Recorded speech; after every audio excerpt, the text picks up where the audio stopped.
hello बहुत दिन पिছত देखा हल आपनालोকৰ লগত আপোনালোকে নিশ্চয় বুজি পাইছে আজি মই কিয় ভিডিও বনাবলৈ ওলাইছো কাৰণ আপোনালোকে জানেই 2025 বৰ্ষৰ 13 জুলাই তাৰিখে আপোনালোকৰ ডিএলএডৰ পিএনটি টেষ্ট হ'বলৈ গৈ আছে আৰু সেই পিএনটি টেষ্টত আপোনালোকে কেনেকৈ কোৱালিফাই কৰিব কেনেকৈ পাস কৰিব লাগি থাকিব মোৰ লগত মই আপোনালোকক ৰিজনিং আৰু ম্যাথছৰ দুটা কৰাম এই দুটা কৰিলে যদি এই দুটা আপোনালোকে ভাল নাম্বাৰ কেৰি কৰিব পাৰে তেনল মই আশা ৰাখিছো আপোনালোকে নিশ্চয় পিএনটি টেষ্টত পাস হ'ব পাৰিব মই 2024 বৰ্ষত দিছিলো মই পাস হৈছো এক চান্সতে পাস হৈছো কাৰণ মই ম্যাথছ আৰু ৰিজনিংত ভাল নাম্বাৰ কেৰি কৰিব পাৰিছিলো ডিএলএড পিএনটি টেষ্ট আজি আমাৰ টপিক হ'ব ৰিজনিংৰ ডাইস কি আপোনালোকে জানে লুডু গুটি কি লুডু গুটি এইটো ধৰি লওক এইটো কিউব আৰু এইটোক আমি কিউব বুলি ভাবিলম লুডু গুটি কেইটা পৃষ্ঠা থাকে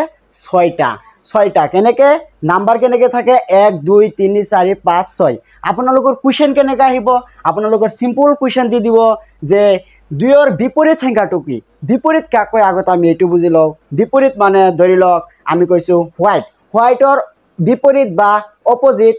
কি হ'ব হোৱাইটৰ অপোজিট কি ইয়াৰ অপোজিট উল্টা ফালে কি আছে येलो বিপৰীত মানে ঠিক তাৰ উল্টা ফালে কি আছে হেইটো তেনেহলে যদি ইয়াত কোৱা হয় দুইৰ বিপৰীত সংখ্যাটো কি আছে আমি সাধাৰণতে ক'ব নোৱাৰিম যদি আপোনালোকে আগতে কেতিয়াও শিকা নাই সৰু এটা ফৰ্মুলা আছে ট্ৰিক্স আছে হেইটো আপোনালোকে লগাই দিলেই 1 সেকেন্ডত আপোনালোকে আনসাৰ দিব পাৰিব যে বিপৰীত সংখ্যাটো কি হ'ব আহক মই শিকাই দি আছো আজি আমি লুডু গুটিৰ যিখিনি কোৱেশ্চন আছে এইখিনি কৰিম ইয়াৰ পৰা এটা কোৱেশ্চন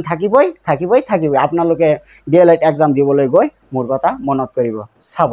ইয়াত জেনেবা কোৱেশ্চন দিছে যে দুইৰ বিপৰীত কি হ'ব তেনেহলে আমি সদায় ভাবিম যে অপোসাইড সংখ্যা দুটাৰ যোগফল সদায় কিমান হ'ব 7 অপোসাইড মানে ইফালৰটো আৰু ইফালৰটো ওপৰৰটো আৰু তলৰটো অপোসাইড দুটা যোগ কৰিলে তাৰ যোগফল কিমান হ'ব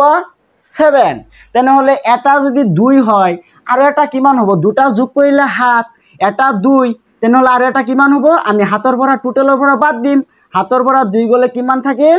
5 মানে 5 আৰু 2 যোগ কৰিলে 7 এটা 2 থাকিলে আৰু এটা কিমান হ'ব 5 তেনেহলে আমি ভাবিলো যে 2 ৰ বিপৰীত সংখ্যাটো কি 2 ৰ বিপৰীত সংখ্যাটো 5 তেনেহলে আপোনালোকে নিশ্চয় ক'ব পাৰিব 4 ৰ বিপৰীত কি হ'ব হাতৰ পৰা বাদ দিম 7 - 4 = 3 তেনেহলে 4 ৰ বিপৰীত 3 তাৰ পিছত 2 ৰ বিপৰীত 5 তেনেহলে 6 ৰ বিপৰীত কি হ'ব হাতৰ পৰা বাদ দিয়ক 7 - 6 = 1 তেনেহলে 6 ৰ বিপৰীত কিমান হ'ল 1 মাত্ৰ 1 সেকেন্ডত আপোনালোকে কৰিব পাৰিব আৰু আপোনালোকে জানেই নহয় ডিএলএডত এটা কোৱেশ্চন ভুল কৰিলে আপোনালোকৰ নেগেটিভ মাৰ্কিং আছে 0.25 আপোনালোকে হেৰুৱাব লাগিব গতিকে ভালকে টপিক এটা বুজি গৈ ফলা আপোনালোকে কোৱেশ্চন কেটা এটেম্প কৰিব লাগিব বুজিলা যে বিপৰীত যদি হুদে অপোসাইড ইয়াৰ উল্টা ফালে কি আছে অপোসাইড সংখ্যা যদি হুদে তেনেহলে আমি নিশ্চয় এতিয়া ক'ব পাৰিম কি কৈছো টোটাল হল 7 এটা দিয়া থাকিলে হেতু 7 ৰ পৰা বাদ দিম যেটো ওলাব এইটোই হ'ব সেই সংখ্যাটোৰ অপোসাইড আহক এতিয়া আমি নতুন শিকি আছো যদি দুটা ডাইস গুটি থাকে তেনেহলে কি হ'ব যদি দুটা দিয়া থাকে তেনেহলে আমি কেনেকে কৰিম ধৰি লওক মই দুটা আপোনালোকৰ সন্মুখত মই লুডু গুটি আঁকি আছো এটা আৰু এটা এতিয়া এটা লুডু গুটিৰ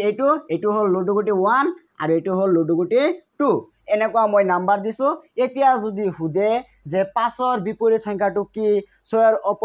5 ৰ বিপৰীত কি 6 ৰ বিপৰীত কি তেনেহলে আমি হেইটো ট্ৰিক্স ইয়াত লগালে নহব মই যেটো আগত শিকাইছো এটা লুডু গুটিৰ ক্ষেত্ৰত আৰু এতিয়া ইয়াত কেইটা লুডু গুটি আছে দুটাটো আৰু সহজ কেনেকৈ কৰিব চাওক আমি এই দুটা লুডু গুটিৰ মাজত কমন সংখ্যা কি আছে ইয়াত 6 আছে নেকি নাই তেনেহলে 6 লব নোৱাৰিম ইয়াত 1 আছে ইয়াত 1 আছে নেকি নাই ইয়াত 5 আছে ইয়াতো 5 আছে কমন সংখ্যা কি 5 আমি কমন সংখ্যা দুটা উলাই লৈছো এই দুটা লুডু গুটিৰ মাজত কমন সংখ্যা কি 5 তেনেহলে আমি কমন সংখ্যা দুটা লৈছো আমি ইয়াৰ পৰা কাউন্টাৰ ক্লকৱাইজ ঘড়ীৰ কাটাৰ যিফালে ঘূৰে ঘড়ীৰ কাটা ইফালে ঘূৰে নহয় আমি ইফালৰ পৰা সংখ্যা লিখা আৰম্ভ কৰিম এটো আমি জৰ পৰা স্টাৰ্ট কৰিম হেতু হল 5 তাৰ পিছৰ সংখ্যাটো লিখিম আমি 6 তাৰ পিছত কি আছে 1 মানে আমি এনেকৈ গৈছো 5 6 1 এনেকৈ গৈছো ঠিক তেনেকৈ আমি ইয়াৰ পৰা স্টাৰ্ট কৰিম গতিকে আমি যেহেতু কমন সংখ্যা 5 লৈছো তেনেহলে এটো স্টাৰ্ট কৰক কি হ'ব 5 তাৰ পিছত কি আছে এনেকৈ ঘূৰিলে 5 ৰ পিছত কি আহিব 2 তাৰ পিছত এনেকা আহিলে কি হ'ব 3 হল নহয় এতিয়া আমি বিপৰীত সংখ্যা ক'ব পাৰিম নিশ্চয় ক'ব পাৰিব 6ৰ বিপৰীত সংখ্যাটো কি আহিছে 2 1ৰ বিপৰীত 3 6ৰ বিপৰীত 2 1ৰ বিপৰীত 3 তেনেহ'লে সংখ্যা বাকি থাকিল কি অনলি কি থাকিল 4 তেনেহ'লে 5ৰ বিপৰীত সংখ্যাটো কি হ'ব 4 ক'ব পাৰিছে নিশ্চয় ক'ব পাৰিছে কি কৈছো আমি অতি ফাষ্ট কমন সংখ্যা দুটা বাছি ওলাই লম কমনৰ পৰা কাউন্টাৰ ক্লকৱাইজ আমি লিখি লম কাউন্টাৰ ক্লকৱাইজ তাৰ তলত লিখি লম আৰু যিটোৰ তলত যিটো থাকিব হেইটোই তাৰ অপোজিট আৰু কমন দুটাৰ যিটো সংখ্যা নাহিব ইয়াত কি আছে 5 6 1 5 2 3 মাত্ৰ 4 আহা নাই গতিকে 5ৰ বিপৰীত কি হ'ব 4 দুটা লুডু গুটিৰ ক্ষেত্ৰত আৰু মই আশা কৰিছো আজিৰ পৰা আপোনালোকে এই লুডু গুটিৰ কনসেপ্টটো আপোনালোকৰ ক্লিয়াৰ হ'ল অপোজিট সংখ্যা কেনেকৈ ওলাম আমি মাত্ৰ 2 বা 3 সেকেন্ডত এনসাৰ দিব পাৰিম এনেকৈ আপোনালোকে সদায় নতুন নতুন কনসেপ্ট শিকি থাকিব আৰু আপোনালোকৰ নিশ্চয় বিভিন্ন ধৰণৰ কম্পিটিটিভ এক্সাম বিশেষকৈ ডিএলএড প্ৰি এন্ট্ৰি টেষ্ট জুলাই 13ত যেটো এক্সাম হ'বলৈ গৈ আছে হেতুত আপোনালোকে কোৱালিফাই কৰিব পাৰিব আশা কৰিছো মোৰ লগত লাগি থাকিব আৰু আপোনালোকৰ বন্ধু বান্ধৱীৰ লগত এইটো ভিডিও শেয়াৰ কৰক যাতে হিয়তৰ ডিএলএডত চান্স পায় ডিএলএড কৰিব পাৰে আৰু ভৱিষ্যতত শিক্ষক হৈ আমাৰ সমাজখন উন্নত কৰিব পাৰে ধন্যবাদ